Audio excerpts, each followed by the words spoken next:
Vou começar convocando, então, os nossos participantes e a nossa moderadora, quem vai moderar esse debate. Eu convido aqui ao palco a chefe-geral da Embrapa Agro Silvio Pastoril, Laurimar Gonçalves Vendrúsculo. Para compor o painel, convido aqui ao palco a secretária de Estado de Meio Ambiente aqui de Mato Grosso, Maureen Lazzaretti.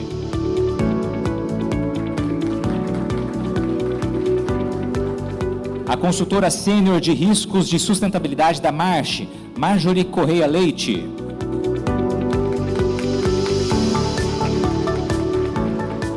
E também o coordenador técnico industrial do BENRE, Luiz Francisco Lomonaco.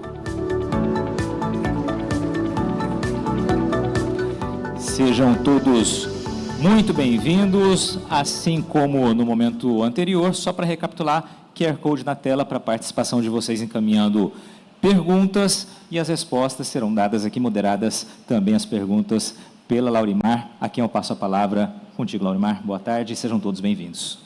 Boa tarde, Patrone. Boa tarde, Mato Grosso. Boa tarde. Aí, né, todos almoçados. Estava contando aqui, né, para os nossos palestrantes que não são do Mato Grosso, essa facilidade e agilidade de adoção de tecnologia que o Mato Grosso tem, né? E vários assuntos foram discutidos aí na parte da manhã, no sentido de, depois da porteira, né, em termos de produção e oportunidades, mas eu acho que a gente também, como um pilar importante, vamos discutir aqui a questão da sustentabilidade. Né? O DDG, o etanol de milho, ele não pode ser entendido como um produto único, né? Objeto de transações comerciais, mas como um processo de sustentabilidade, que começa muito, pessoal, pelo milho em si, pela produção do milho. Então, nós estamos falando aí de milho baixo carbono, nós estamos falando de aporte de matéria orgânica no solo, tudo isso contribuindo para que o histórico desse produto seja sustentável, não só em termos de processos agropecuários, mas também de processos que possam aferir a sustentabilidade em termos de indicadores de produção e de performance. E, dito isso, eu acredito que esse seja um dos mais importantes painéis. Nós temos aqui 3 grandes especialistas na área, com a representação do governo, da secretária Maureen, da Marjorie, e aqui também vou me dar a liberdade de chamar de Kiko, para a gente ter um painel de bastante resolução. E eu vou iniciar, então, chamando aqui a secretária Maureen, para que possa apresentar aí os esforços que o Estado de Mato Grosso tem feito na melhoria do licenciamento ambiental, bem como também nesse lançamento, uma apresentação do Plano de Desenvolvimento Florestal de Biomassa, né, que é tão inovador e que traz aí uma discussão, principalmente com as instituições que trabalham no Mato Grosso nesse tema. Então, vamos ouvir aí. Obrigada. Boa tarde a todos. Obrigada, Laurimar. É uma grande alegria estar aqui com o Kiko, com a Marjorie, nesse painel. Quero parabenizar a Datagro e a UNEM pela realização do evento. Eu vou buscar compartilhar um pouquinho 2 temas que são diretamente ligados à sustentabilidade da produção de etanol. Não é segredo de ninguém que há uma certa ansiedade do setor produtivo em geral para entender um pouco os reflexos da nova Lei Geral do Licenciamento, no licenciamento ambiental vinculado à cadeia produtiva de etanol. Vou compartilhar um pouquinho dessa estratégia e também mostrar como o Estado de Mato Grosso está trabalhando o seu planejamento até 2026, 2040, para o desenvolvimento florestal voltado também à produção de biomassa. Esse é o objetivo de hoje. Então, vou começar com a nova Lei Geral do Licenciamento. Nós temos, no âmbito da ABEMA, que é a Associação Brasileira das Entidades Estaduais de Meio Ambiente, eu presidi a associação por 5 anos e hoje sou vice-presidente da região Centro-Oeste. O tema do licenciamento permeia quase que todas as estratégias essenciais dos órgãos estaduais, que concentram 90% do licenciamento ambiental do país. E, para nós, a perspectiva que temos sobre a nova lei é que ela permite, de fato, trazer maior previsibilidade para o empreendedor e para os órgãos ambientais, ela traz segurança jurídica em muitos aspectos, e ela também promove a modernização, trazendo instrumentos que existem em alguns estados, mas que não estava na lei geral. Isso é uma mudança de paradigma. Quando trazemos essa situação, essa realidade, para a produção vinculada à cadeia produtiva de etanol, nós temos uma mudança importante, que é o paradigma, mudança de paradigma para a atividade agropecuária, ou seja, para a produção da cana, do milho. E, nesse caso, nós deixamos de ter licenciamento para a atividade em si e passamos a ter um vínculo da produção com o cadastro ambiental rural. Muitos estados tinham modelos de licenciamento e, para a atividade de agricultura e pecuária, passamos a ter apenas o cadastro ambiental rural. Essa é uma mudança importante. Para Mato Grosso, o que isso impacta? Nós temos uma autorização provisória de funcionamento, que é vinculada à atividade agropecuária, ela vai deixar de existir. Nós vamos passar a ter o licenciamento simplificado, que era a licença ambiental simplificada, ela vai passar a se chamar LAU, vai ser única pela padronização que nós vamos ter com a norma federal. E a LAC, que é uma licença por adesão e compromisso, ela vai suprir a APF quando a atividade estiver dentro de APA, Unidade de Conservação de Uso Sustentável. Então, nós temos essa mudança e também houve uma mudança na autorização de supressão de vegetação, que ela foi simplificada e criaram alguns parâmetros. Outro tema importantíssimo que tem demandado a atenção dos órgãos licenciadores, e aqui entram municípios, estados e a própria União, é a previsão de prazos mais curtos do que aqueles que existiam nas resoluções do CONAMA. Em destaque, a redução, inclusive, de prazo de LP, de LI, de LO, que normalmente estão vinculadas ao licenciamento das indústrias de etanol, assim como o prazo de EIA-RIMA. Todas essas inovações foram trazidas para a Lei Geral de Licenciamento. Existe aquela regra de suspensão desse prazo quando o processo é devolvido ao empreendedor, mas, de fato, os órgãos ambientais têm que se preparar para cumprir os prazos, porque existem reflexos negativos, desde possibilidade de ordens judiciais a outros elementos de subsidiariedade na atuação, enfim.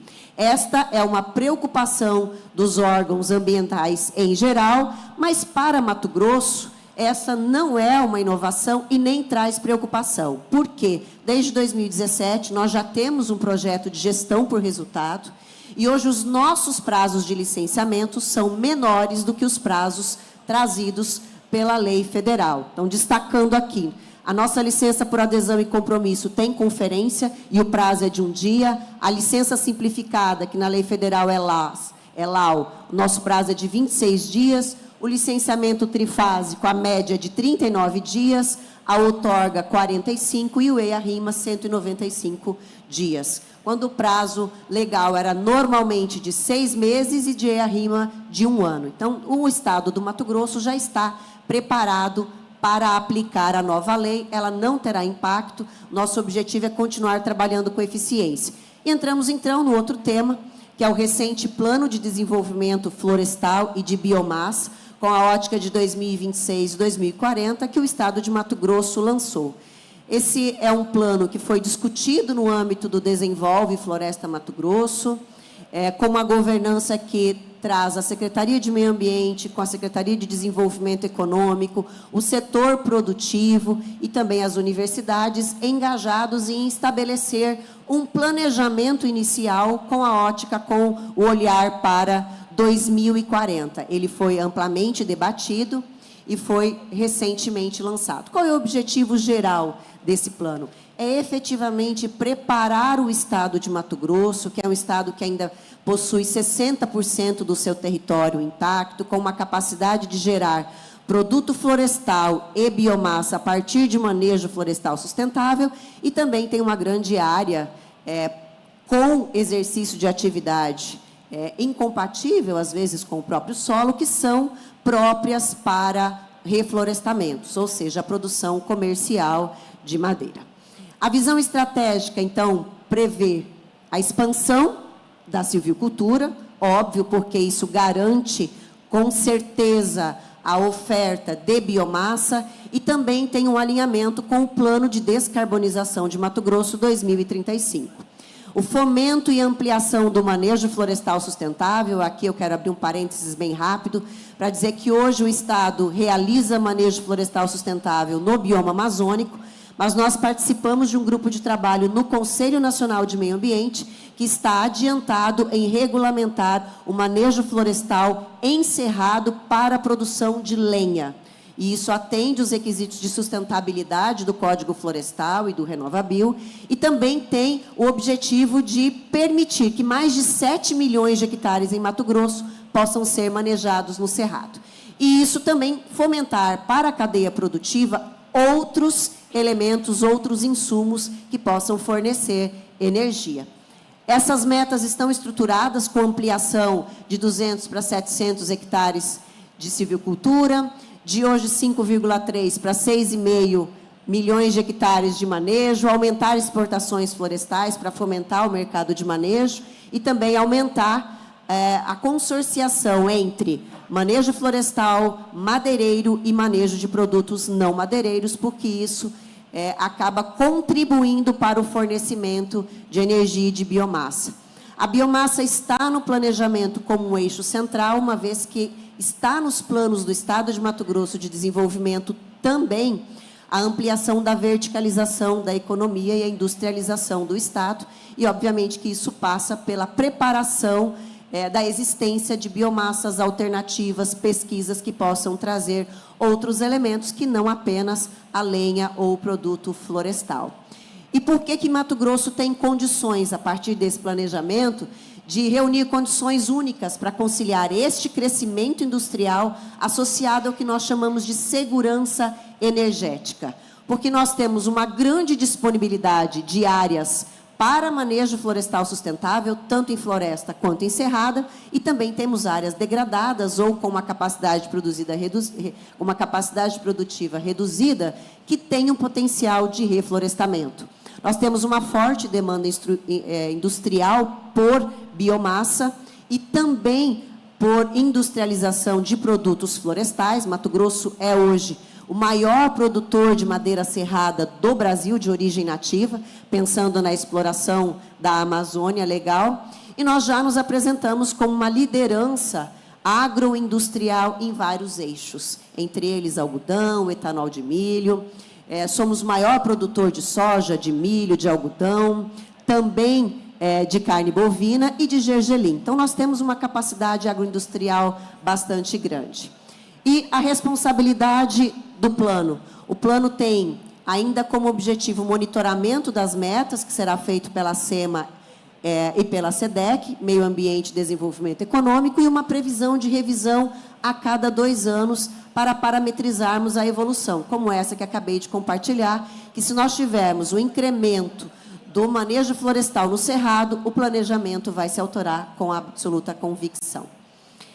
E para encerrar, nós fazemos uma síntese final do que efetivamente buscamos mudar com o Plano de Desenvolvimento Florestal e de Biomassa em Mato Grosso. Nós vamos deixar de ter o uso pontual dos recursos naturais, conforme eles estão disponíveis, que hoje possui baixa agregação de valor, quando falamos de produto florestal. Temos ainda uma dependência do produto florestal e da biomassa oriunda de supressão de vegetação, por ser um estado que ainda está em expansão, e queremos mudar essa realidade para uma produção planejada, uma industrialização associada à bioeconomia e à eficiência do uso dos recursos naturais, pensando a longo prazo e num crescimento tão exponencial quanto nós entendemos que é a capacidade do Estado de Mato Grosso de trabalhar e de produzir dentro da sustentabilidade. Nós costumamos dizer que o Mato Grosso está posicionado como um Estado que produz, dados as suas informações em relação à produção, mas também somos um Estado capaz de conservar seus recursos naturais. Como eu disse, mais de 60% do território ainda está preservado. Muito obrigado, que meu tempo já esgotou. Obrigada, secretária Maure.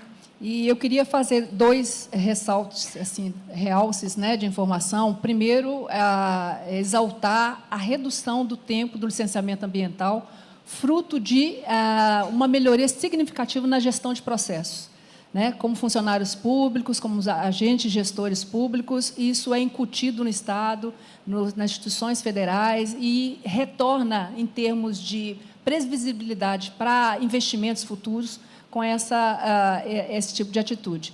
E o segundo, o Plano de Desenvolvimento Florestal, ele também estimula, e aí, sendo uma pesquisadora da Embrapa também, outros tipos de processos agropecuários que incorporem a floresta como componente.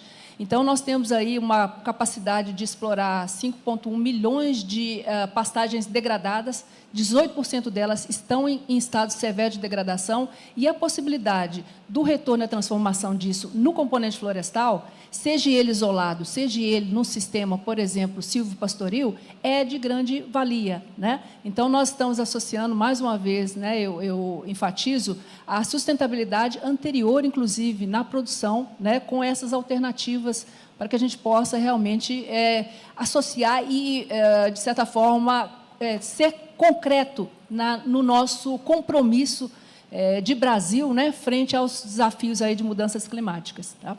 Então, eu gostaria de convidar agora a Marjorie. A Marjorie é consultora sênior, né, de risco e sustentabilidade da Marsh, e ela vai falar um pouquinho, porque dentro da sustentabilidade há também essa preocupação da gestão e da sustentabilidade nos riscos, principalmente ambientais. Então, é um tema, eu acredito, prioritário também, que deu a esse exercício de melhor conhecimento. Obrigada, Marjorie. Eu que agradeço, obrigada. Bom, boa tarde a todos, é um prazer estar aqui com vocês. Agradeço a Datagro por dar essa oportunidade de estar aqui num painel majoritariamente feminino. Temos aqui o Kiko, né? Temos aqui o Kiko, que é a cota.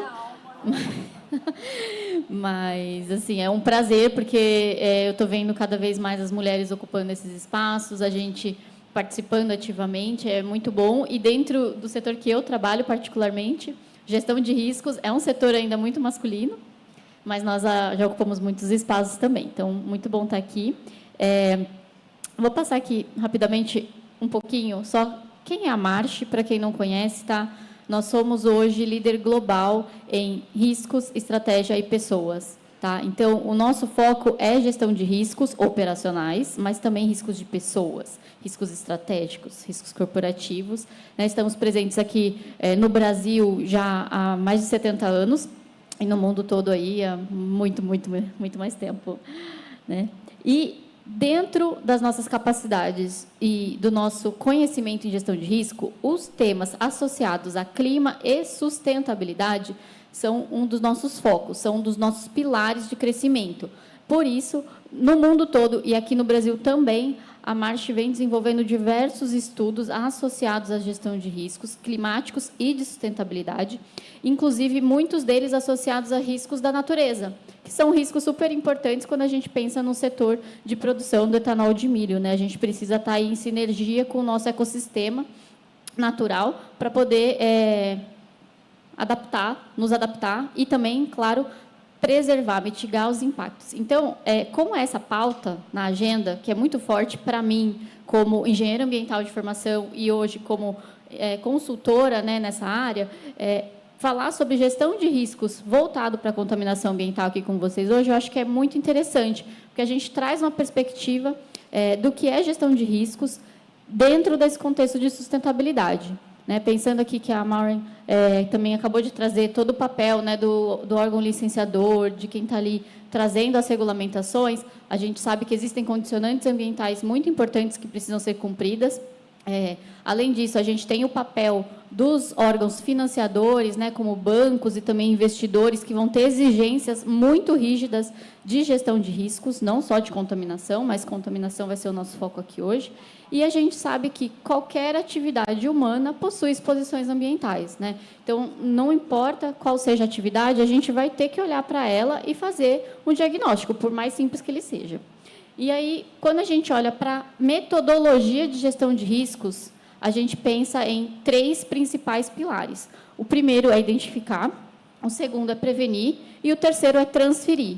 Para qualquer risco, como consultora, para os meus clientes na March e para os nossos parceiros de trabalho, a gente vai pensar nessa lógica.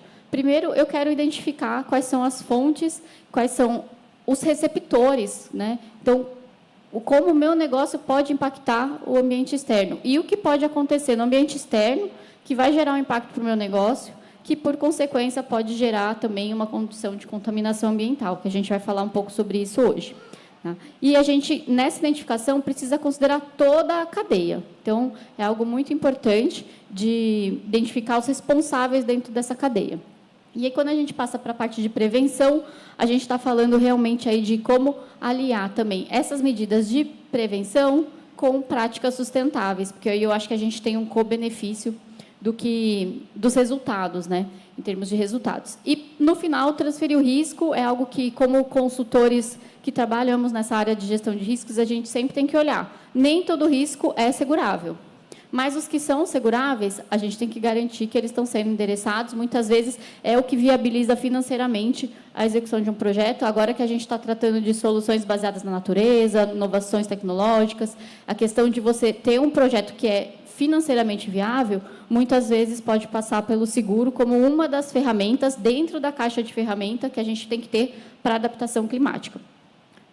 E aí, aqui, só ilustrando, né, dentro da nossa identificação, a gente vai sempre olhar quais são as fontes, quais são os caminhos e quais são os receptores. Então, eu vou olhar aqui, né, já que a gente está falando da cadeia do etanol, principalmente do etanol de milho, então, quais são as fontes dentro dessa minha cadeia? Caminhos e receptores, isso eu acho que não muda, independente da indústria, a gente vai ter as mesmas, digamos assim, os mesmos receptores, os mesmos caminhos, né? A gente está preocupado tanto com o dano ambiental puro, quanto com o dano aos terceiros, né? No caso das pessoas, principalmente as comunidades, mas também aos negócios que são impactados, porque todo negócio depende de uma fonte natural, seja ela uma energia, seja ela a captação de água, seja ela um produto que vem do solo, como no caso o milho, né? Então, a gente precisa ter condições ambientais equilibradas para continuar sustentável. E o terceiro ponto é olhar realmente quais são os pontos críticos na minha cadeia. Eu posso estar muito bem resguardado dentro dos meus próprios ativos, mas eu tenho que olhar para a minha cadeia de fornecimento, eu tenho que ter esse olhar sistêmico, eu tenho que olhar quais são os meus pontos de infraestrutura crítica, por exemplo. Então, no caso de vocês, né, da cadeia aqui do etanol e do etanol de milho, a gente tem muitas conexões também ferroviárias, a gente tem conexões de transporte que são críticas, então, tudo isso tem que entrar na nossa avaliação, principalmente quando a gente olha para as principais exposições, onde que elas podem acontecer, quem elas podem afetar e o que eu preciso avaliar. Tá? E pensando na nossa hierarquia aqui de como, depois que eu identifiquei, como que eu vou prevenir? Primeiro, eu vou pensar em como eu elimino ou eu substituo aquela exposição. É a primeira coisa, porque é mais barato você eliminar e prevenir do que depois você ter que transferir o risco. E depois eu passo a pensar em o que eu posso implementar de controles de engenharia. Então, como que eu posso colocar aí novos processos, novos designs, que vão me permitir ter um processo cada vez mais eficiente e sustentável, com menos resíduos, efluentes de menor carga orgânica, e por aí vai, sempre visando como eu vou reduzir o que vai ser a minha externalidade, né, que eu vou passar para o meio externo, para possíveis impactos da comunidade. E, no final, eu vou ter a gestão administrativa. Né? E tudo isso tem que estar muito alinhado, de novo vou trazer aqui a fala da Maureen, né? Porque a gente tem um processo de licenciamento. Então, é muito importante que esses riscos eles sejam avaliados desde a fase de projeto, para que você possa ter depois a implementação muito segura e atendendo a todos os requisitos legais e, muitas vezes, requisitos até de órgãos que estão fora do Brasil, no caso de investidores, de quem está buscando financiamento em outras esferas. E isso conecta muito também com o setor de seguros, porque os seguradores são provedores de capital. Então, eles também estão interessados nesses controles. Né? E aí, eu trouxe aqui um estudo de caso de uma análise de riscos que a gente fez sobre contaminação ambiental, aliado com a análise de riscos ESG. Então, foi muito legal esse projeto que eu participei, porque nós pudemos fazer uma análise integrada de aspectos ambientais bem operacionais, associados a aspectos, impactos ambientais, quais os controles que existiam naquela usina, mas também com um diagnóstico associado a aspectos ESG que são muito estratégicos, né?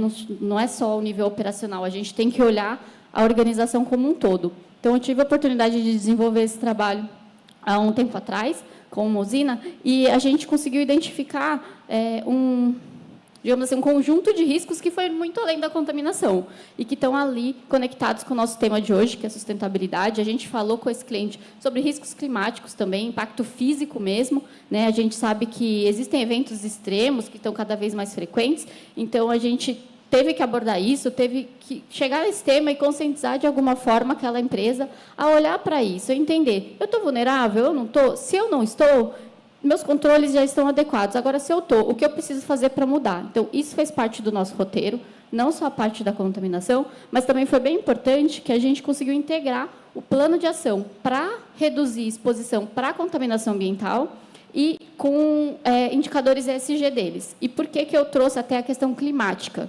Nesse caso aqui, o nosso cliente ele tinha quase sofrido uma perda ambiental muito significativa, decorrente de chuvas fortes que levaram a movimentação de terra, movimentação de solo, perto de um rio.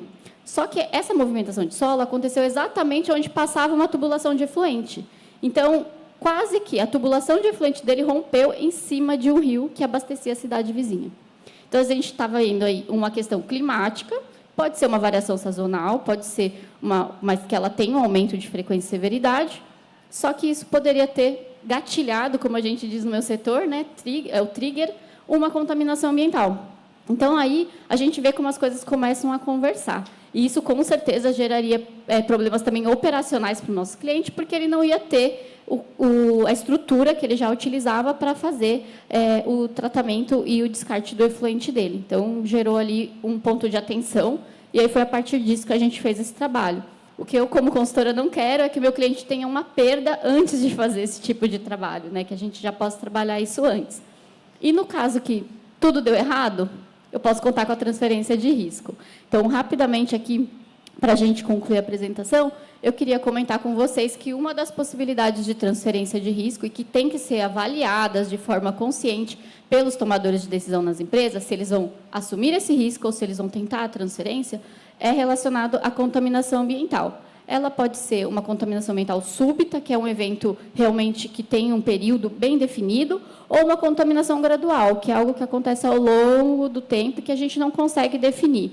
Então, hoje, no mercado de seguros, nós temos um produto que se chama Seguro de Responsabilidade Civil Ambiental, que ele vai cobrir esses dois tipos de eventos, por assim dizer. Ele abrange todos os tipos de poluição, é uma pólice bem abrangente, e que ela vai levar a cobertura para diferentes etapas da produção. Então, a gente pode estar falando do transporte do etanol, a gente pode estar falando da usina, mas a gente pode estar falando de uma obra de infraestrutura ou de uma ampliação, né? Então, assim, é um produto bem flexível e abrangente para diversas etapas dentro da cadeia, né? E aí, de novo, eu vou reforçar, a gente pode ter uma condição climática, pode ter um evento de seca, que levou a região estar mais seca mesmo, né? Probabilidade maior de incêndios rurais, isso pode chegar na minha operação e impactar de alguma forma. Então, assim, as coisas vão se conectando e o seguro ambiental ele pode ser uma ferramenta que vai trazer alguns benefícios,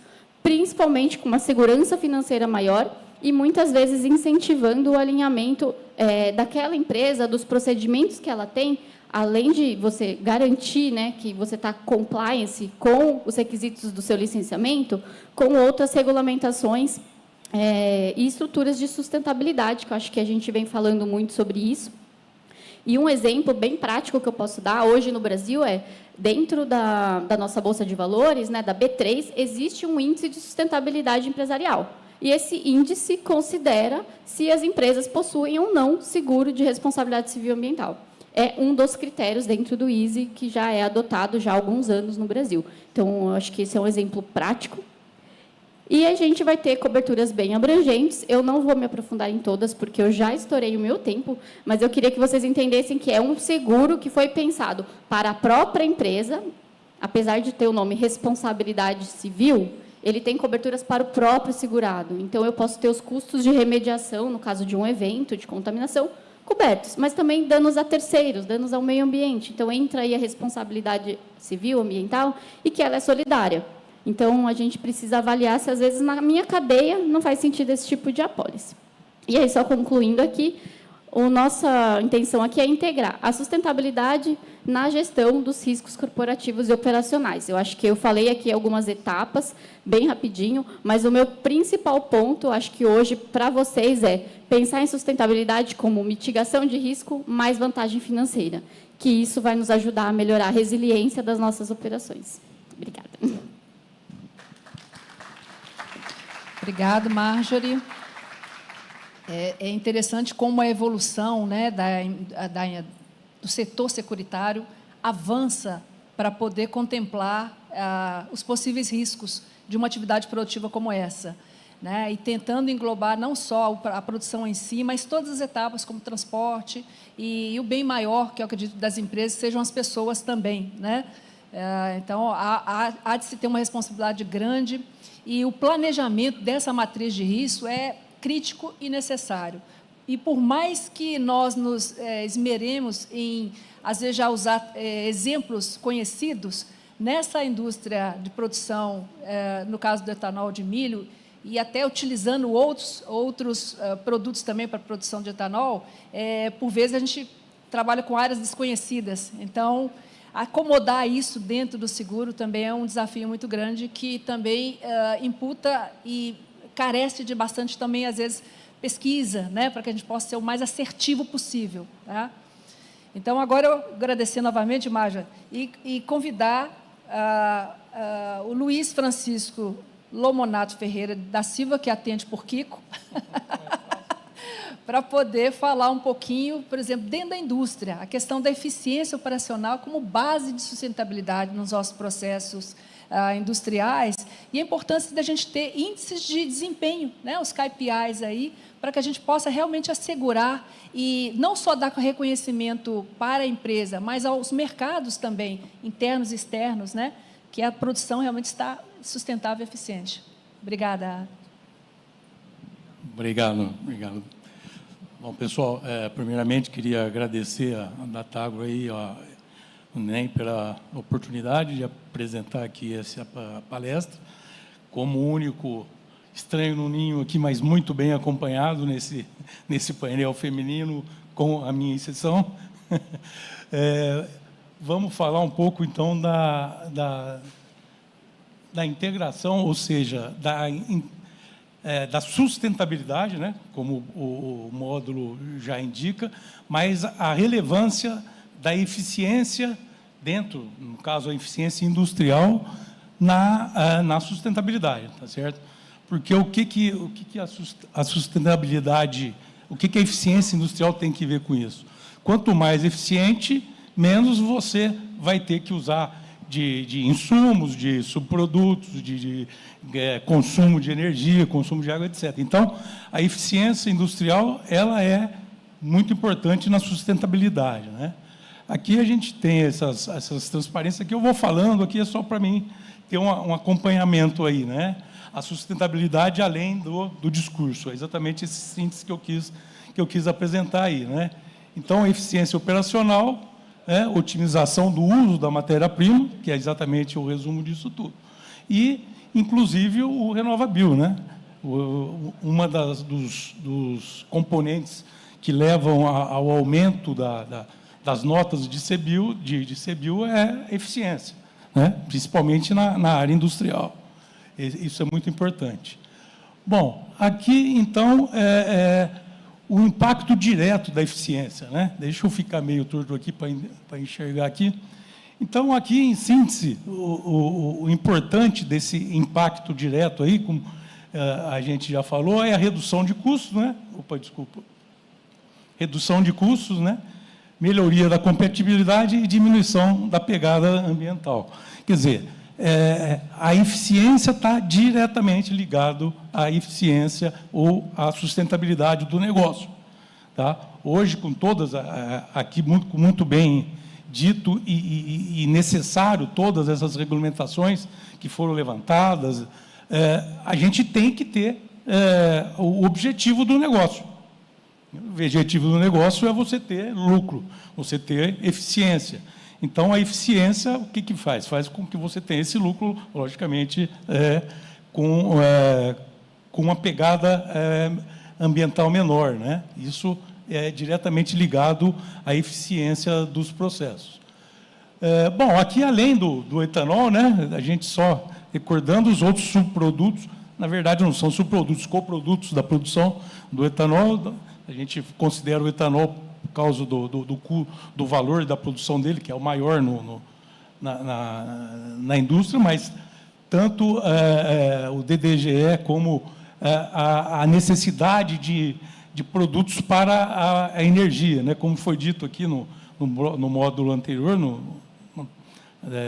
antes do almoço, a energia necessária para a produção da indústria, né, para a produção de energia para a indústria rodar, necessita de consumos de materiais, na maioria das vezes, ou da totalidade das vezes, materiais naturais.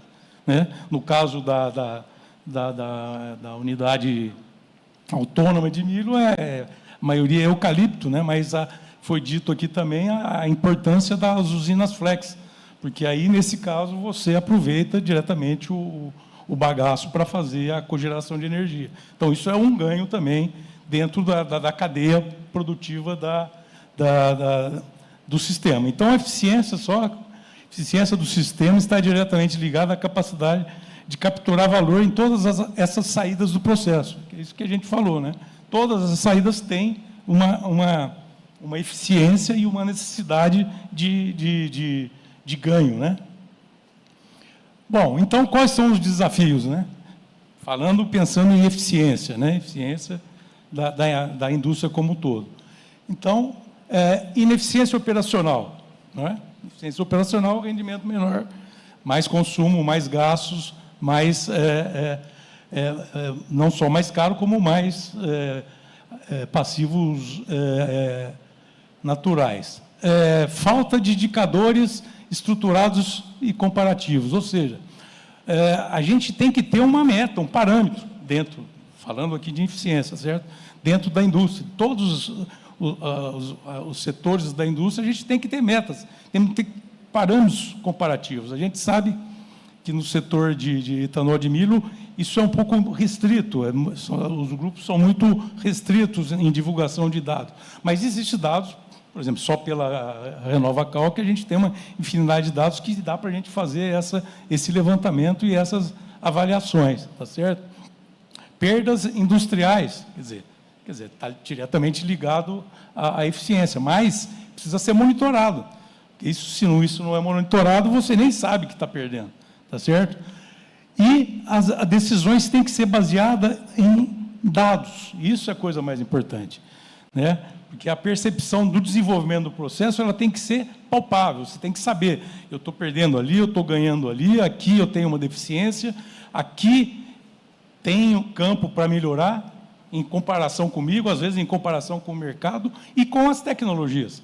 Porque dentro do setor de etanol de milho, existem vários processos para a produção. Então, a gente tem que avaliar para saber qual que é o melhor e o que a gente tem que fazer, usar um só, usar a mescla de um com o outro, etc. Então, esses parâmetros são muito importantes para levar a esse ganho de eficiência. Então, aqui, as oportunidades daí, né, que a gente tem que ter para fazer vamos dizer, esse resumo do que eu acabei de falar no slide anterior, né? É a gente poder e ter que fazer esse controle, essa medição e esse ajuste durante o percurso, né?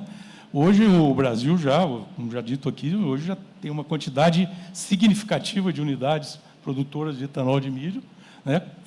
Com isso, ampliando aí sem horizontes, vamos dizer, não infinitos, mas muito avançados no desenvolvimento de muitas unidades, né? Como a gente está vendo. E a gente tem que, dentro desse universo, eleger as melhores práticas e capturar as melhores tecnologias para desenvolver, né? Eu estou falando tudo isso e a gente, por exemplo, dentro do BENRE, né, que é a empresa nossa, o departamento de rating, ele é um departamento de medição, de identificação de pontos. A gente não é consultor, a gente não dá consultoria, tá certo? Isso aqui é avaliação de dados, apenas de informações, do cliente em si, quando é restrito dentro da própria unidade, ou de dados que são compartilhados com o mercado. Então, isso aqui é um exemplo só da metodologia que a gente utiliza para a gente ter uma ideia do como que a gente faz essa avaliação. Aqui, eu coloquei aqui apenas algumas eficiências, mas hoje, na indústria de milho, a gente tem mais de quase 20 KPIs que são avaliados, né? Não só de eficiências, como controle laboratorial, controle de amostras, consumos de outros produtos, aproveitamento, etc. Vários outros KPIs aqui, capacidade de funcionário por produção, etc.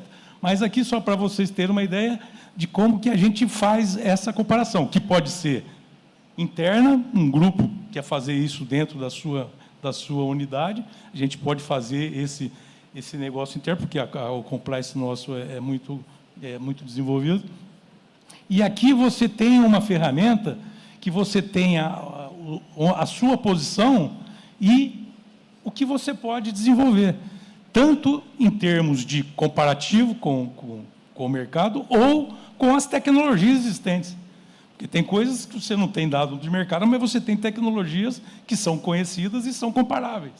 Então, você vai ter um parâmetro que você sabe onde está e onde você pode chegar. E é importante saber aonde você pode chegar, né?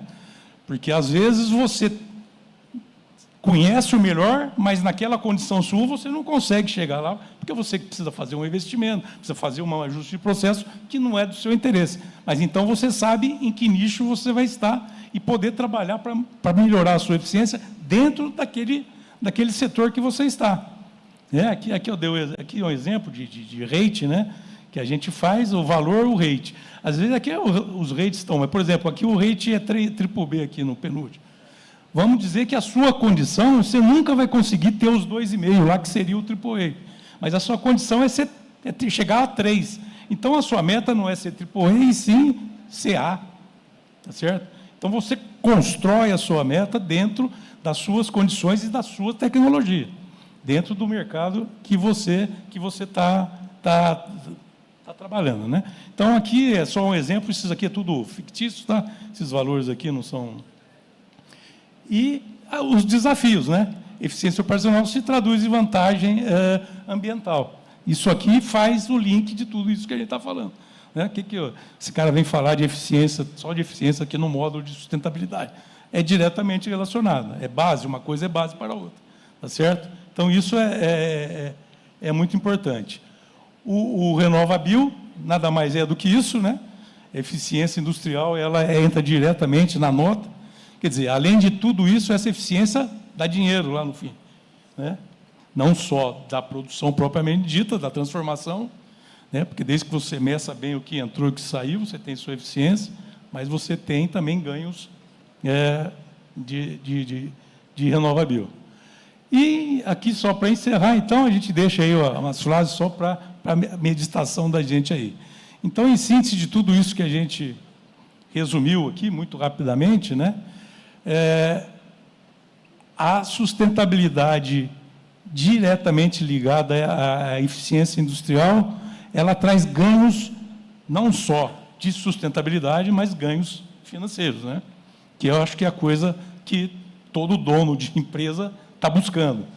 E a gente, como o BENRE aqui, traz uma ferramenta para somar uma ferramenta na atividade de eficiência das usinas para buscar essa melhoria, né? Então, esse é o nosso intuito e é a ferramenta que a gente trouxe aqui. O nosso tempo esgotado. Muito obrigado e desculpe aí o tempo aí. Nós é que agradecemos aqui, Kiko. E você enfatizou bem essa necessidade da gente focar nos processos industriais, coletar dados, ser o mais eficiente possível, porque já foi falado pela manhã que nós não podemos errar, né? Na hora que a gente decide investir, iniciando pelo licenciamento ambiental e o investimento de um grande processo produtivo aí na construção da produção de etanol. Então, nossas margens são muito pequenas e o quanto mais eu diminuir o meu risco, eu melhorar a minha eficiência, mais certeira é a minha possibilidade de ter, né, algum tipo de problema mais à frente, né, minimizar esses riscos aí.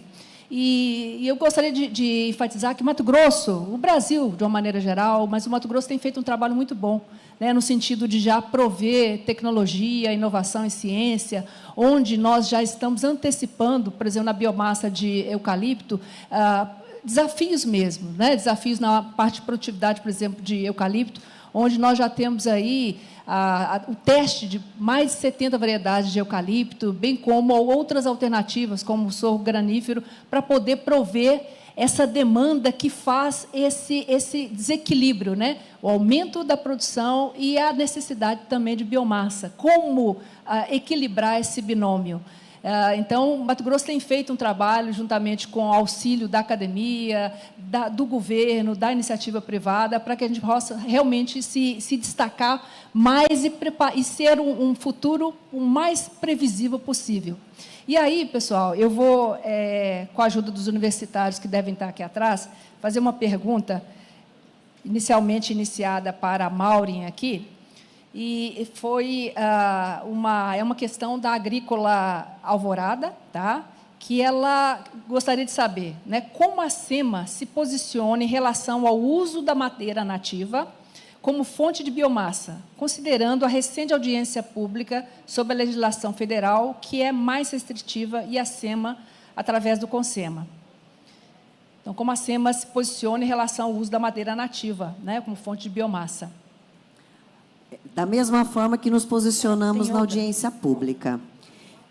A realidade é que nós temos um Estado ainda em expansão, e pouco tempo atrás, antes das indústrias de etanol de milho se instalarem, nós tínhamos um problema crônico com o resíduo oriundo do processo de supressão de vegetação e com a queima a céu aberto e a ausência de possibilidade de aproveitamento da lenha. Então, nós tivemos uma curva de aprendizado, uma mudança de realidade com o início da instalação dos empreendimentos. Nós vivemos uma realidade distinta em 2026. Além de existir o aumento exponencial da demanda por biomassa, o que deixa evidente que a supressão não irá suprir a demanda, nem a atual, nem a crescente, nós entendemos que é preciso planejar de forma distinta, conforme vocês viram na apresentação, para que essa realidade seja alterada, sob pena de nós termos comprometimento com o avanço e o crescimento das indústrias no Estado. A interpretação que a Procuradoria-Geral do Estado dá ao assunto é de que o Código Florestal não é específico e restrito especificamente em relação às indústrias de etanol. Ela é taxativa em relação às indústrias de siderurgia e metalúrgica. Mas também entendemos que não é viável, do ponto de vista estratégico, continuar consumindo madeira de origem nativa vinculada à supressão de vegetação. Por isso, o Estado de Mato Grosso estabeleceu o plano e estamos discutindo uma fase de transição, que ela vai incorporar todas as ações vinculadas ao planejamento e também as demais ações do Estado, porque nós temos outros programas, como de descarbonização, que visam a ausência, inclusive, de supressão de vegetação até 2035. É possível que nós não tenhamos mais, até pelo histórico do Estado, a área a ser suprimida. Ou mesmo que ela exista, ela vai ser um quantitativo insuficiente para contribuir de forma expressiva para a biomassa necessária para a indústria. Excelente. E o plano suscita perguntas, mais uma vez, para a secretária Maureen, né? Onde o Carlos Júnior, da B8, gostaria de saber, né, e ele começa com uma afirmação que o Mato Grosso tem esse papel central nas metas de descarbonização do Brasil, via RenovaBio e CBios, e aí como a secretaria, melhor dizendo, do meio ambiente, né, está atuando para que os produtores de biocombustível do Estado consigam comprovar adicionalidade ambiental e acessar mercados prêmios que exigem essa rastreabilidade e a baixa pegada de carbono. Nós temos diversas ferramentas à disposição. entre elas o próprio programa Carbono Neutro, que ele traz a possibilidade de adesão ao programa, de realização de inventário, de receber certificado, que pode, de certa forma, colaborar com os processos de ESG e com os programas privados e acesso a outras linhas de crédito. O Estado de Mato Grosso também tem, vinculado à sua rastreabilidade dos produtos florestais, um sistema que integra a rastreabilidade até mesmo vinculado à supressão de vegetação, que é um diferencial em relação ao sistema federal, que só tem essa ferramenta ainda para o manejo florestal e não para a supressão. E estamos trabalhando na regulamentação de programas de PSS vinculados às normas federais. Para além da Secretaria de Meio Ambiente, que faz controle de uso de recursos naturais, a SEDEC também tem outras iniciativas que podem apoiar, como nós registramos aqui, o fomento à bioeconomia, a diversificação e compromissos ambientais que não sejam necessariamente aqueles obrigatórios e vinculados à lei, mas que traga uma outra adicionalidade ou compromissos mais ousados, vamos dizer assim, mais conservadores do que aqueles que a norma prevê. Excelente. E para a Marjorie, então, o Carlos Júnior também, da B8, faz essa pergunta, e ele afirma, né, com a valorização de ativos com baixa pegada de carbono, como a precificação de risco de sustentabilidade pela Marsh impacta a elegibilidade de projetos de etanol para seguros, crédito e até para emissões de CBIOS? Excelente, obrigada pela pergunta. Eu acho que, assim, o primeiro ponto é que esse tipo, né, são novas tecnologias. E o mercado segurador, de um jeito ou de outro, tem, né, uma certa, assim, cautela. Então, tudo que é novo, o setor quer entender melhor, antes de ofertar maior capacidade. Então, eu acho que o importante trabalho que a gente faz com os nossos clientes é justamente esse, antes de eu entrar, colocar um seguro, eu poder trabalhar esse risco, entender quais são as particularidades dele, o que torna ele mais atrativo para o setor de seguros. Porque pode ser que esse tipo de novas tecnologias é exatamente o que aquela seguradora está buscando para pôr na carteira dela, porque as seguradoras também têm metas de redução de carbono, de emissões de carbono. Então, elas já estão começando a trabalhar nisso, em como reduzir as emissões da minha carteira. A seguradora não emite muito ela própria, as emissões dela são escopo 3. Então, elas estão interessadas nesse tipo, mas, ao mesmo tempo, o risco é novo. Então, a gente precisa entender que mudanças isso implica. E, às vezes, são mudanças que não implicam tanto para o aspecto, digamos assim, ambiental. Mas, por exemplo, vai implicar para o seguro patrimonial daquele ativo, porque você pode ter uma exposição diferente para incêndio, porque é algo que não foi testado ainda, só foi feito talvez numa escala piloto. Estou dando aqui um exemplo, até de algo que eu vi hoje numa notícia de incêndios, né, em fábricas de carros elétricos. Então, assim, a gente já trabalha há muito tempo com os nossos clientes, por exemplo, para a questão de eletrificação. E aí, se a gente olha aqui, então, para o setor de etanol, entender, e principalmente de etanol de milho, né? Quais são as mudanças nas tecnologias que são muito positivas do ponto de vista de emissões, mas que podem levar a alguma mudança no risco, seja da máquina, seja da continuidade do negócio. Então, assim, o setor de seguros ele está muito preocupado com isso também, porque a gente está olhando, às vezes, riscos tradicionais, junto com os nossos clientes, e que estão passando por mudanças tecnológicas. Isso é o que a gente chama, no meu setor, também de riscos de transição, né? A gente pensa em transição energética.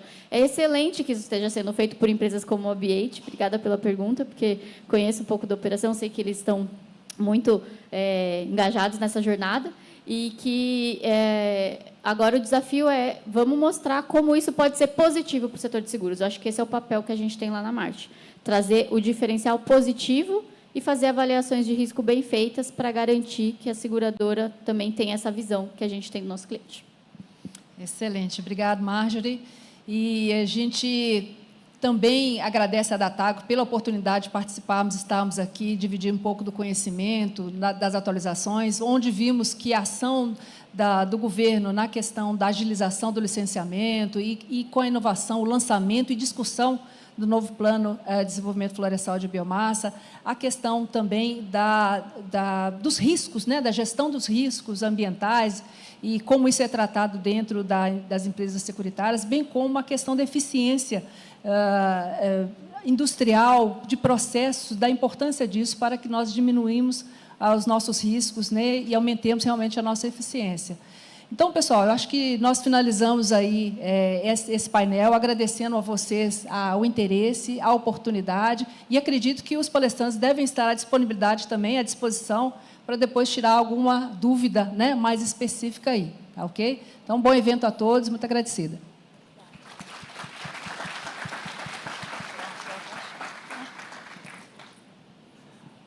Muitíssimo obrigado aos nossos participantes deste 4º painel, Laurimar Vendrúsculo, Maureen Lazarete, nossa secretária, Marjorie Correia Leite e o Luiz Francisco Lomonaco Ferreira da Silva.